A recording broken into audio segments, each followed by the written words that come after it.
마가복음 4장 26절로 34절까지 말씀 한 절씩 나누어 봅니다. 또 이르시되 하나님의 나라는 사람이 씨를 땅에 뿌림과 같으니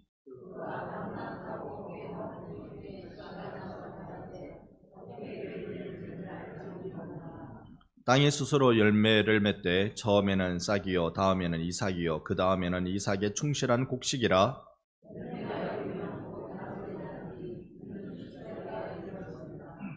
또 이르시되 우리가 하나님의 나라를 어떻게 비교하며 또 무슨 비유로 나타낼까?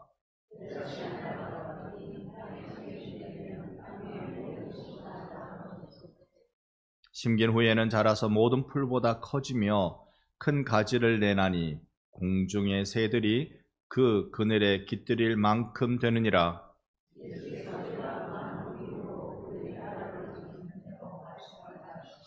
함께 봅니다. 비유가 아니면 말씀하지 아니하시고 다만 혼자 계실 때에 그 제자들에게 모든 것을 해석하시더라. 아멘. 오늘 찬양대 찬양을 들으면서요, 제 마음을 하나 바꿔먹은 게 있습니다. 그 즉시에 바꿔먹은 게 있습니다. 제가 이런 말은 좀 그 상대방이 좀 조심하면 좋겠는데 라고 제 마음에 생각했던 게 있었는데 찬양을 들으면서 어떤 말씀이 생각났느냐 하면, 그래, 내 눈에 들보는 못 보면서 남의 눈에 가시만 쳐다보고 있구나. 그저 티만 쳐다보고 있구나. 그래, 그런 말 듣고 내가 아무렇지 않으면 되지. 그런 말 들어서 내 마음이 불편하면 그건 하나님이 나에게 고쳐야 될 부분을 보여주신 거지. 그래서 찬양 들으면서 맞아, 주 예수의 그 풍성한 은혜가 내게 임하면 하나님이 나를 더 건강한 사람으로 세워주시겠다. 그래, 내가 입을 열려는 거 입을 열지 말고 마음을 열자 작정했습니다. 아멘 하신 분은 복 받을 줄로 믿습니다. 네. 그런데 우리 장로님 기도하는데 그 성경 구절을 두고 다 기도하는 거예요. 그 성경 구절을 붙들고 기도 딱 하시는 거예요. 그래서 이야, 그래, 맞다. 여러분, 오늘 주님께서 여러분 마음에 들려주신 음성이 있기를 축복합니다. 내가 붙들 그 말씀 꽉 붙들고 우리가 주님 앞에 함께 나가십시다. 오늘날 많은 사람들이 이렇게 내가 살면 불안하지 않나, 어딘가 투자를 해야 되지 않나, 그런 생각들을 많이 하는 시대입니다. 그래서 또 상당수 사람들, 그건 남녀노소 상관없이 주식이라는 것에 많이 관심을 기울입니다. 어느 날, 지난주죠, 제 딸아이가 주식을 제일 잘하는 방법, 잘하는 사람을 소개해 주더라고요. 이대로만 하면 반드시 된다고, 증명이 됐다고 주식을 제일 잘하는 사람 이름 석자를 알려줬습니다. 성이 아십니다. 아줌마.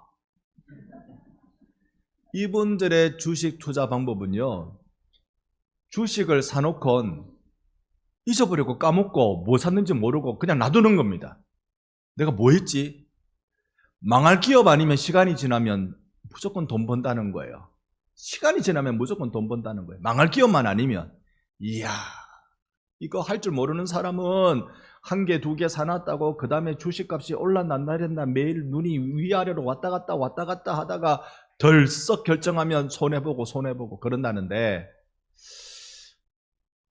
모르는 중에, 잊어버린 중에, 조용한 중에 우리가 이런 느낌은, 이런 기준은 사실 신앙생활하면서 꼭 필요한 부분입니다. 그렇다고 여러분이 주식 투자 해야 된다고 드리는 말씀이 아니고, 우리야 주식 투자하면 까먹기 바쁘죠. 그게 중요한 게 아니고, 진짜로 우리 인생에 꼭 필요한 것, 성경에서 우리 오늘 받아가기를 원하는데요, 우리는 계속 예수님께서 천국 비유를 우리 가운데 해주신 것을 계속 살펴보고 있는 중에 있습니다.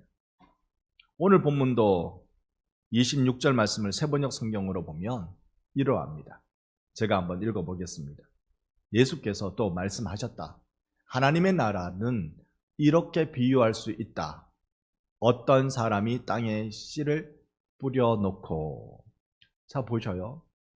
지금 하나님의 나라를 비유하고 있습니다. 계속 4장은요, 하나님의 나라는 어떤 나라인가 오늘까지의 본문을 통해서 계속 비유로 알려줍니다. 이때까지 알려주신 게 씨를 뿌리는 비유인데 밭에 따라서 달랐다, 땅에 따라서 달랐다, 옥토여야 된다, 좋은 땅이 되어야 된다, 그거 하나와 지난 시간에 지난 주일날 우리가 보게 된 것은 등불 비유를 통해서 하나님의 나라, 그 나라는 어둠을 물리치는 나라라는 것을 우리 같이 보아왔습니다. 오늘 또다시 한 사람, 어떤 사람이 씨를 뿌리는 비유를 통하여서 하나님의 나라를 우리에게 어떤 나라인지 알려주고 있으신 것입니다.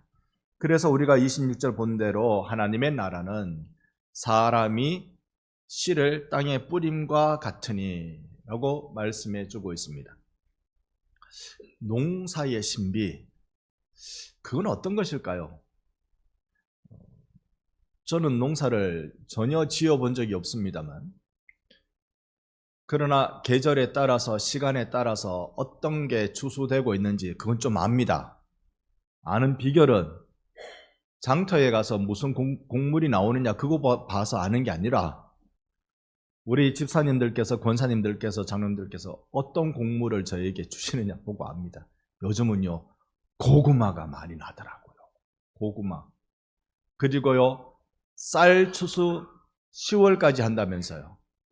그런 일들 계속 있죠. 그런데 예수님이 왜 하나님의 나라의 비유를요, 이 위대하고 이 놀라운 온 세계 가운데 충만하게 될 이 하나님의 나라 비유를 하잘것없어 보이는 농사에 비유하셨을까? 위대한 왕을 비유로 들어서 설명하는 게 맞을 것이고 대단한 업적을 가지고 우리에게 알려주시는 게 맞으실 텐데 왜 이러셨을까? 그분의 나라가 얼마나 찬란하고 영광스럽습니까? 그러면 요즘 같으면 이 가을에 저기 깃드는 저녁에 참 우리 눈을 황홀하게 만들어주는 노을에 빗대어서 하나님의 나라를 설명해 주는 것이 더 멋있을 것 같은데, 그래서 하나님 나라가 얼마나 우리를 황홀하게 만드는지 그걸 알려주시면 좋을 텐데 그렇게 말씀하지 않으시고 하나님의 나라는 겨우 땅에 겨우 씨 뿌려지는 걸로 우리에게 설명하고 계시는 겁니다. 그러니 여기에는 우리가 하나님 나라의 역전이 볼 수 있습니다. 하나님의 나라는 저 높고 높은 곳에 머물러 있는 것이 아니라는 것, 땅에 뿌려진 씨앗처럼 우리 삶에 현존하고 있다는 걸 우리에게 알려주고 계시는 것입니다. 여러분이 있는 곳에 하나님의 나라가 이미 임한 줄로 믿습니다. 그 나라가 이미 임했다는 걸 농사 방법으로 우리에게 설명해 주고 계시는 거죠. 27절 말씀 같이 한번 27절을 읽습니다. 그가 밤낮 자고 깨고 하는 중에 씨가 나서 자라되 어떻게 그리 되는지를 알지 못하느니라. 아멘. 여기 그는 누구냐면 그 앞절에 사람, 세번역 성경으로 읽었을 때 어떤 사람이 씨를 뿌렸는데 바로 27절에 중요한 단어는 자란다라는 것이죠. 이걸 26절에 우리가 본 바대로 어떤 사람이라고 말하는 것, 하나님 나라에서는요, 이 뿌리는 사람이 중요한 게 아니라 뿌린 씨가 중요하다는 걸 알려주고 있습니다. 여러분, 교회는 사람이 주도합니까? 말씀이 주도합니까? 뿌려진 말씀이 교회를 이끌어가는 줄 믿습니다. 사람은 그 말씀에 순종함으로 역사가 일어나는 것이죠. 사람이 끌고 가지 않습니다. 내 생각에 이렇게 하면 좋을 텐데가 아니라 하나님 말씀이 하라는 대로 하면 기적의 역사가 일어나게 되는 것입니다. 하나님의 말씀이 너 이웃의 눈에 티를 보지 말고 너의 눈에 들보를 보라 하실 때 내 눈에 들보를 보기 시작하면 하나님이 나와 같이 있는 많은 사람들을 영적으로 건강하게 만들어 주실 줄 믿습니다. 말씀대로 하는 것. 그래서 하나님 나라는 말씀대로 이루어지는 나라입니다. 이 말씀이 사람 변화시키고 구원의 길을 열어주고 생명의 열매를 맺게 해주는 것입니다. 내가 할 게 있습니까? 농사의 기적을 체험해 보신 분들은 잘 아실 겁니다. 세번역 성경으로 27절 말씀을 보면 밤에 자고 낮에 깨고 하는 동안에 그 씨에서 싹이 나고 자라지만 그 사람은, 씨 뿌리던 그 어떤 사람은 그걸 어떻게 그렇게 되는지를 알지 못한다. 씨 뿌리는 농부는 모르는 일이에요. 그런데 그리고 농사를 좀 짓다 보니까 어머나 세상에 저렇게 자랐구만. 이야 저렇게 컸구나. 이걸 그때서야 발견하게 되는 것입니다. 어릴 적에 여러분 주일학교 다니면서 배운 노래 몇 개 기억나십니까? 제가 기억나는 거 하나 있습니다. 제가 이 마이크 대고 노래를 부르려면 제일 겁나는 게 항상 저는 음을 이렇게 다스리는 사람이거든요. 제가 음대로 따라가는 게 아니라 음이 나를 따라와야 되는 사람이거든요. 오이밭에 오이가 길쭉 길쭉 컸구나 잘도 컸구나. 이거 중요하고 그 다음에 너 혼자서 컸을까? 아니요. 정말 혼자 컸을까? 아니요. 위에 계신 하나님이 2절 못하겠다. 2절 여러분이 도와주시면 할 수 있을 것 같아요. 같이 한번 불러볼까요? 시작! 딸기밭에 딸기가 탱글 컸구나 잘도 컸구나 너 혼자서 컸을까? 아니요. 정말 혼자 컸을까? 아니요. 위에 계신 하나님이 키워주셨죠.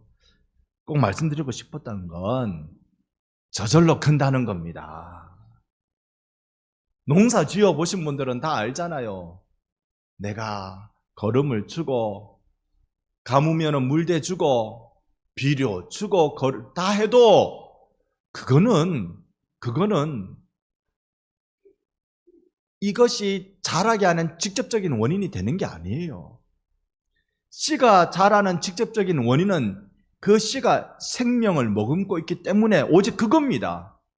생명을 머금고 있지 않는 걸 대놔놓고 아무리 거름을 주고 아무리 물을 갖다 줘봐야 아무 소용없습니다. 저절로 큽니다. 유대인들에게 있어서 하루의 시작은 저녁 6시입니다. 옛날이야 시계가 없었으니 몇 시 얘기하는 건 어려웠고 해 떨어지면 그 다음 날입니다. 우리는 언제가 그 다음 날입니까? 밤 12시. 우리나라는 밤 12시 돼야 그때야 딱 12시 초침이 넘어가면 새날입니다. 왜 성경은 저녁이 되고 아침이 되니 첫째 날이더라, 둘째 날이더라. 왜 그렇게 말씀하실까요? 인간이 아무것도 할 수 없을 그때 그저 누워 고단한 몸을 쉬고 자고 그렇게밖에 할 수 없는 그 캄캄한 때에 하나님은 새 일을 행하신다는 것을 알려주고 싶으셨던 거죠. 여러분, 우리가 하나님의 나라의 일을 열심히 한다? 열심히 해야 합니다. 그러나 그것 때문에 하나님의 나라가 왕성해지는 것이 아니라 예수께서 하나님의 나라를 이 땅에 가져오실 때 생명으로 가져오셨기 때문에 하나님 나라가 지금도 왕성한 줄로 믿습니다. 씨는 그래서 자라고 땅이 스스로 그 씨를 자라게 내어주는 것입니다. 28절 말씀에 땅이 스스로 열매를 맺되 처음에는 싹이요 다음에는 이삭이요 그 다음에는 이삭에 충실한 곡식이라 라고 말씀합니다. 하나님 나라 신비 이제 우리는 압니다. 제가 농사를 모르지만 전혀 농사 어떻게 짓는지 모르지만 그러나 제가 그 원리는 잘 압니다. 어떤 원리요? 위에 계신 하나님이 키워주셨죠. 할렐루야. 이 원리를 잘 압니다. 아마 농사 평생 지으신 분들은 지으시면 지으실수록 더욱더 이걸 깨달아 아실 것입니다. 27절 말씀 그가 밤낮으로 자고 깨고 하는 중에 씨가 나서 자라되 그러니까 그가 아무것도 모르는 중에 그는 밤낮으로 잤다가 깼다가 잤다가 깼다가 그렇게 하는 건데 그러는 중에 하나님의 나라는 나의 간섭 없이 풍성한 열매를 맺는 나라입니다. 세상에 하나님의 나라를 간섭할 수가 없습니다. 하나님의 나라는 사탄이 절대로 하나님의 방법과 그 힘을 이길 수 없는 것입니다. 여러 가지 어려움이 하나님 나라에 있습니다. 그러나 그 직면하는 어려움이 뿌려진 씨, 이 땅에 떨어진 생명의 말씀을 거스를 수가 없는 것입니다. 그리고는 반드시 추수할 때가 옵니다. 농부가 하는 일은요, 잘하게 하는 게 아니에요. 농부가 하는 일은 따로 있습니다. 같이 한번 고린도전서 3장 7절 말씀 함께 읽습니다. 그런즉 심는 이나 물 주는 이는 아무것도 아니로되 오직 자라게 하시는 이는 하나님 뿐이니라. 아멘. 아멘. 우리 열심히 물 주고 심고 노력하지만 자라게 하시는 분은 하나님이신 줄로 믿습니다. 그게 우리가 믿고 있는 믿음이에요. 내가 조급해 한다고 되는 것 아닙니다. 하나님의 나라는 평안과 믿음과 인내로 맞이하는 나라입니다. 성실함으로 맞이하는 나라입니다. 씨는 반드시 자라고 땅은 반드시 그 소출을 내는 것입니다. 누구나 이 열매를 보기까지는 깊은 어두움이 있습니다.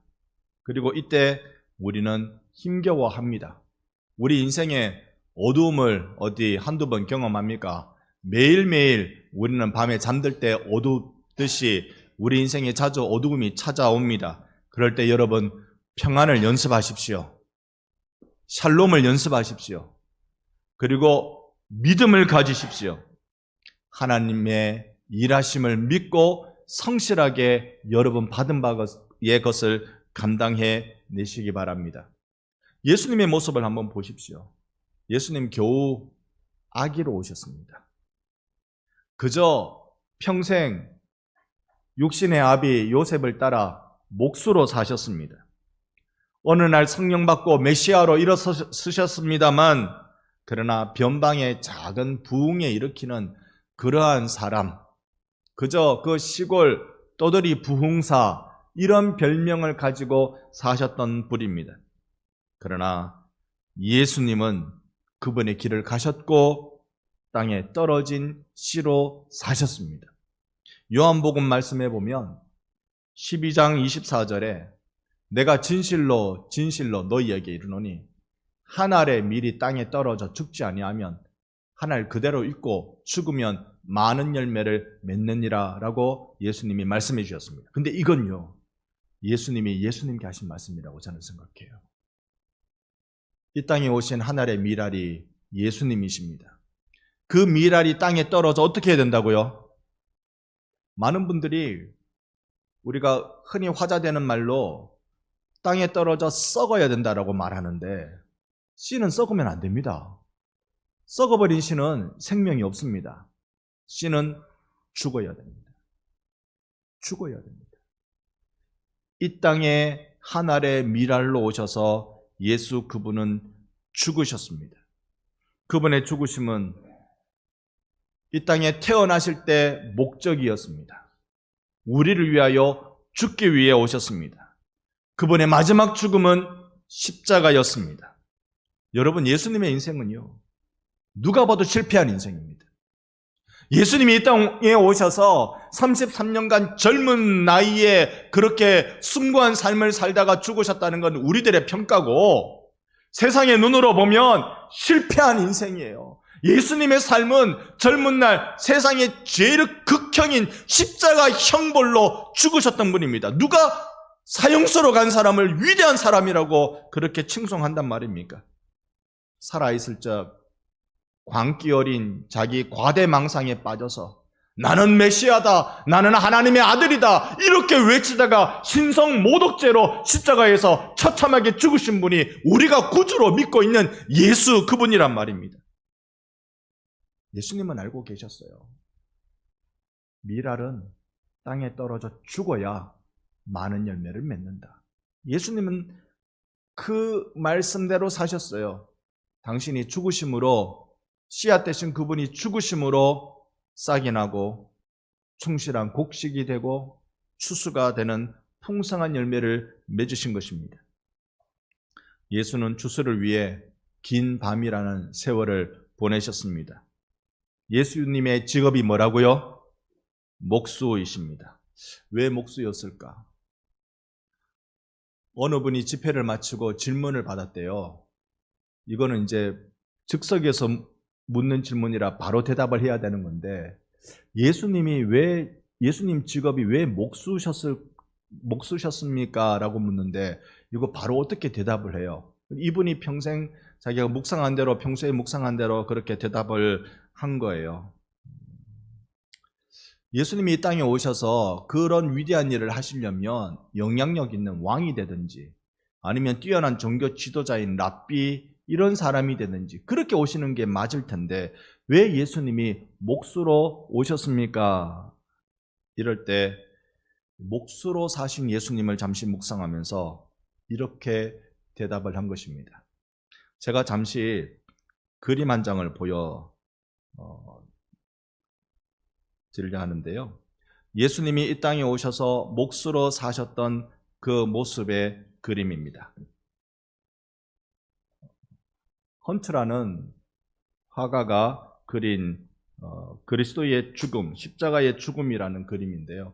사실은 그림의 내용은 그 십자가의 내용이 부분이 아니라 예수님이 목수로 사셨던 모습입니다. 제가 이걸 한 10년 전, 5년 전, 그 언제쯤인가 한번 여러분께 보여드린 적이 있는 그 그림입니다. 이곳이 목수의 공방입니다. 그러니까 여기 이 사람은 마리아이고요. 밑에 널브러져 있는 그 목수의 일하는 현장 그대로 보여져 있고 옆에는 작업하다만 톱도 있고요. 그리고 망치 등 여러 가지 또 기구도 선반에 놓여져 있습니다. 가을 햇볕 쬐이는 어느 날이었을까요? 예수님은 고난듯이 기지개를 쫙 펴고 햇빛을 보고 계십니다.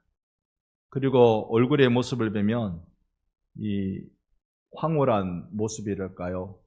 아니면 좀 고난 모습이랄까요? 그런 모습도 그대로 보여주고 있습니다. 그런데 이 화가는 예수님의 실상을 자세히 보라고 우리에게 보여주는 것이 아니라 예수님의 그림자를 자세히 보라고 우리에게 보여주고 있는 것이죠. 여러분 여기 이거 전부 다 목수가 사용하는 도구들이잖아요. 이 도구들을 보면 뭐 징도 있고 정도 있고 못도 있고 우리가 이쪽에 망치가 있는 것도 잠깐 봤고 예수님이 왜 목수로 오셨죠? 당신이 평생 어릴 적 직업이면 한 8살이나 13살 이 정도 어간에 아버지의 일 따라 배우면서 살았을 텐데 평생 손으로 만진 것이 평생 일하면서 배운 것이 못 들고 망치 들고 나무에 쾅 박고 그게 예수님이 평생 하신 일이었어요.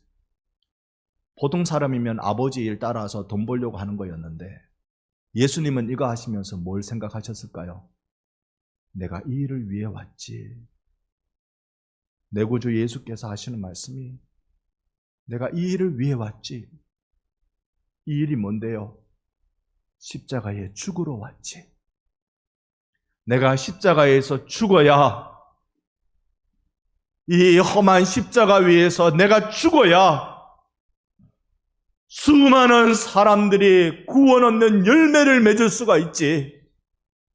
내 전부 하나님께서 일하라고 나를 보내주셨지. 당신의 어린 나이에도 녹슨 못 붙잡으면서 망치 붙들면서 이것저것 만들면서 이 나무에 내가 박힐 텐데 그 연습하신 것 아니실까요? 왜 목수로 그분이 오셨습니까?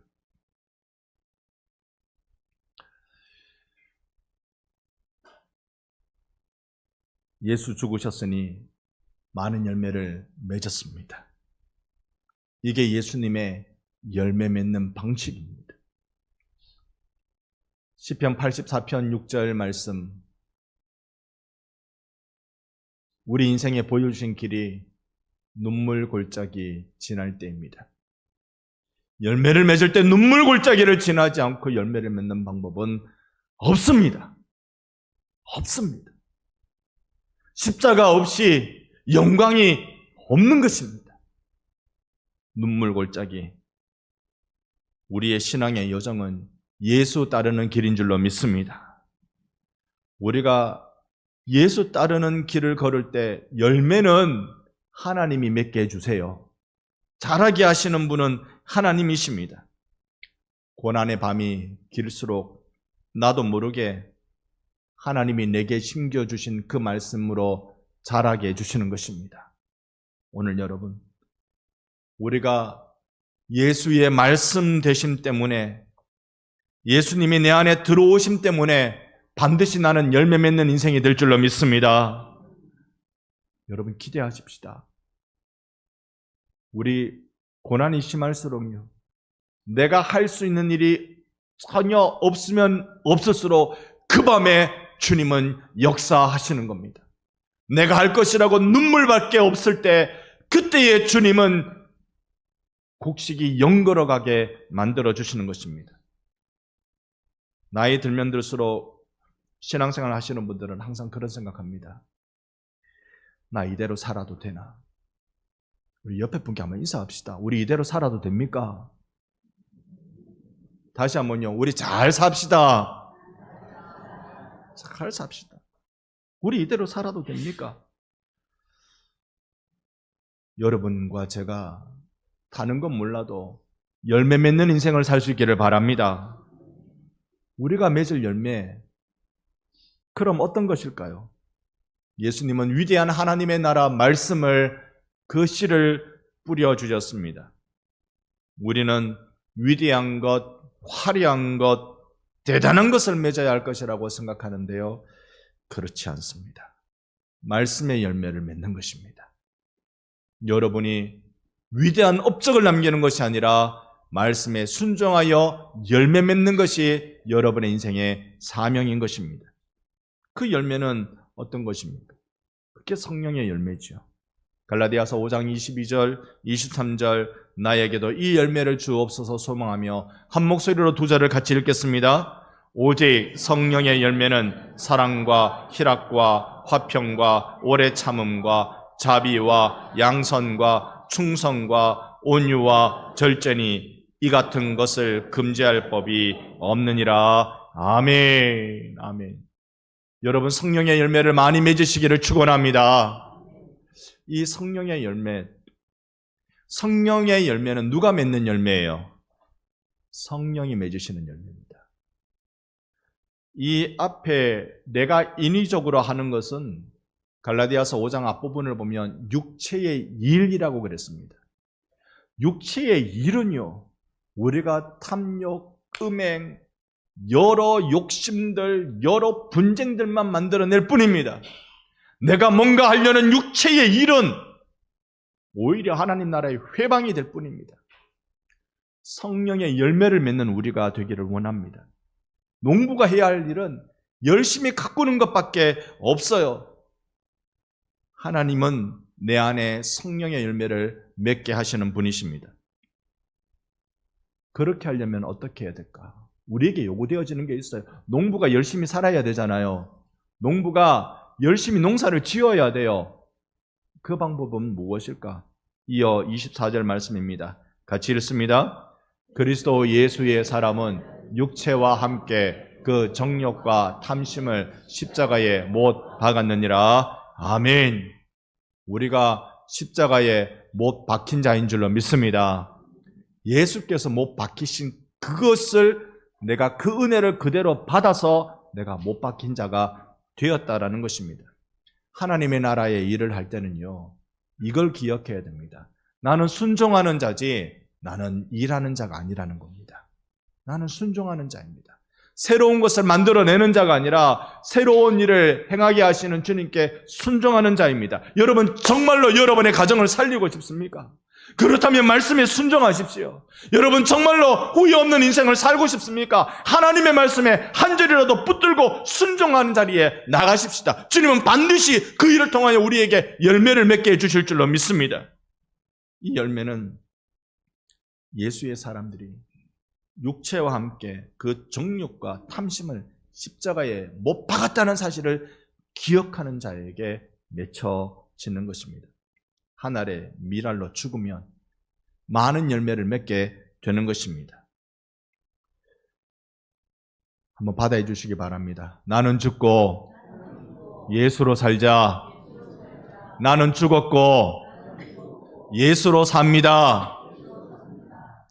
우리 마음에 한번 새겨봅시다. 이게 가능할까요? 그런데 이게 가능할까요?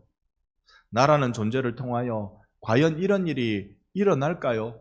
30배, 60배, 100배의 결실이, 그 당시에는 상상도 할 수 없는 그 엄청난 과실의 결실이 맺어질 수 있을까요? 이어서 하시는 예수님의 비유의 말씀을 보면 제가 30절, 여러분 31절, 또 이르시되 우리가 하나님의 나라를 어떻게 비교하며 또 무슨 비유로 나타낼까?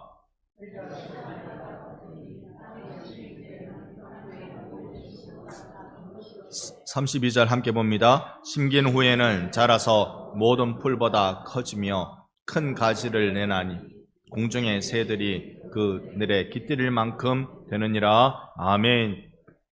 여러분 혹시 겨자씨를 보셨습니까? 간혹 보신 분들 계실 거예요. 이스라엘 다녀왔다고 겨자씨를 선물로 주는 분들이 많습니다. 왜 겨자씨를 선물로 줄까요? 생명, 성경에 나오는 곡물, 이런 여러 가지 이유가 있지만 제가 생각할 때는요, 그게 제일 싸니까. 한 주먹만 들고 와도, 이렇게 한 주먹만 들고 와도 씨 하나에 테이프로 이렇게 딱 붙여가지고 선물을 주더라고. 이스라엘을 갔다 오면 선물 걱정할 것도 없을 것 같아. 이렇게 한 주먹 테이프로 딱 붙여가지고 한 주먹만 하면은 우리 교인들 다 받을 것 같아. 근데 겨자씨가 그래 작다는 거죠. 저도 한번 눈으로 본 적이 있습니다. 정말로 눈곱만하다는 말이 맞는 것 같아요. 어떨 때는 제 눈곱이 더 클 때도 있더라고. 정말로 조그만 이 겨자씨가, 책을 보니까요, 딱 심겨져서 1년만 지나면 관목이 된답니다.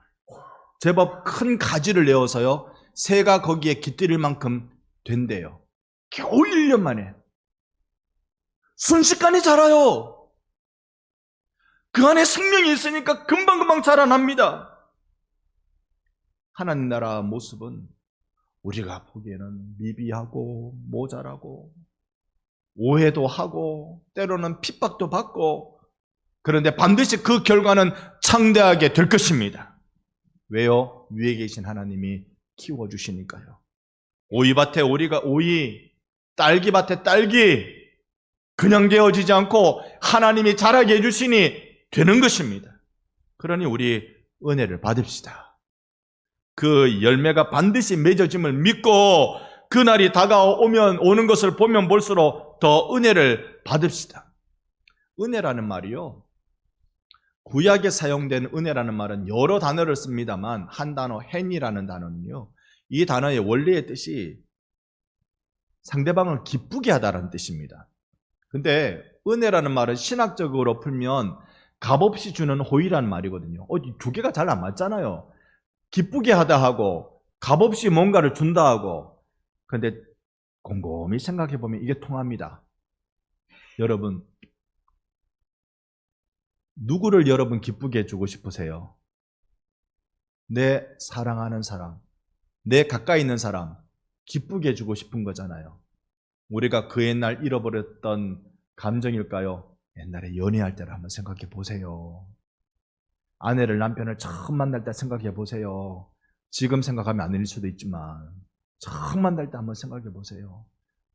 죽고 못 사는 그때 어떻게 하면 내 남자를, 내 여자를 기쁘게 해줄까? 밤새 고민하고 어떻게 할까? 그러다가 뭔가 호의를 베푸는 것, 그거 내가 이렇게 해줬으니 너도 나에게 이렇게 해줘야 돼, 그런 마음 가진 사람 없습니다. 그냥 다 베풀어 주는 거예요. 그 값이 얼마나 나가든지 간에 내가 할 수 없는 범위까지도 해서 열심히 베풀어 주는 겁니다. 왜요? 그를 기쁘게 해주고 싶어서. 오늘 예수가 왜 십자가에서 죽으셨나요? 왜 평생 몫으로 사시면서 죽음의 장비들을 예수님을 죽음으로 몰고 가는 그 장비들을 평생 만지작거리며 왜 그렇게 사셨나요? 예수님은 예수님의 아버지 하나님을 기쁘시게 드리고 싶었거든요. 하나님은요, 하나님의 형상인 우리를 기쁘게 해주고 싶은 분이십니다. 어떻게 기쁘게 해줄 수 있을까?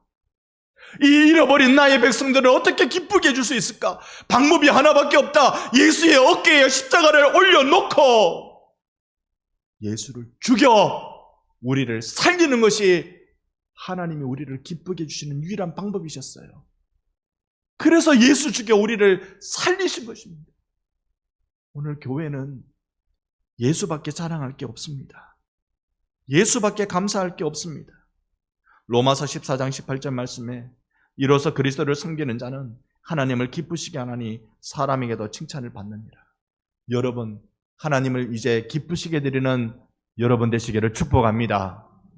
우리가 하나님께 은혜를 드린다. 이건 좀 틀린 어법이지만 우리가 하나님을 기쁘시게 드리는 일에 우리가 최선을 다해야 할 것입니다. 그러기 위해서 에베소서 5장 10절에 보면 주를 기쁘시게 할 것이 무엇인가 시험하여 보라. 이제 여러분의 순서입니다.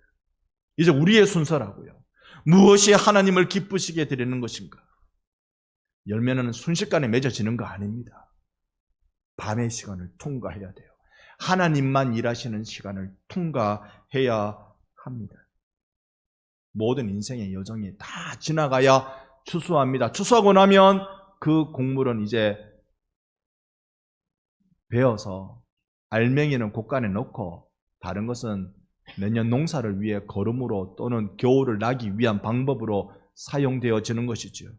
내 인생이 그렇습니다. 추수할 때 내 수명이 끝나는 것입니다. 주님이 나를 통해 하나님 나라의 신비를 경험하게 될 것입니다. 내 마음대로 되는 거 없지요. 살아보니 이대로 내가 천국 가서 과연 되겠나? 불안한 모습도 있지요. 기독교 방송에 나왔다는데 이찬수 목사님이 설교하신 내용이래요. 이야, 여러분 중에 기저귀 차고 다니는 분들이 너무 많습니다. 신앙생활에 기저귀 차고 다니는 분들이 너무 많습니다. 어리되 너무 어리다는 말이에요. 열매 맺으려면 한참 남았습니다. 우리가 뭘 잘 모릅니다.